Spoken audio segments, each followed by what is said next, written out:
One of my biggest tips when it comes to healthy eating is making it the easier choice. Today, I want to share with you one of my favorite make-ahead recipes, and it's a lentil cauliflower curry.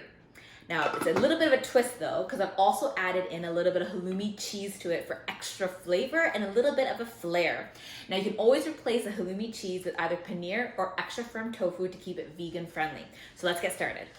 For this recipe, we'll need half a cup of onions, a tablespoon of olive oil, 2 cloves of finely minced garlic, a tablespoon of finely minced ginger, 2 tablespoons of curry powder, half a cup of red split lentils drained and rinsed, a head of cauliflower. We got 1 can of coconut milk, a cup and a half of water, half a cup of either extra firm tofu, paneer, or halloumi cheese, and then a handful of chopped cilantro if you desire.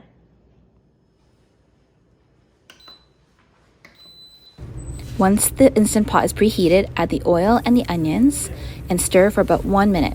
Then add in the aromatics, which are your garlic, your ginger, as well as the curry powder. You want to cook this for about another minute just to make everything fragrant. Then we're going to go ahead and add in the remaining ingredients. Don't season with salt until the very end, as salt actually inhibits the red split lentils from getting soft.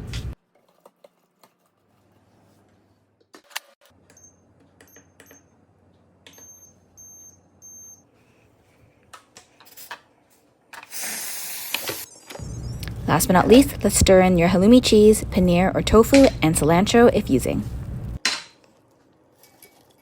Enjoy this curry immediately with a bowl of rice or reserve in the fridge for up to 5 days.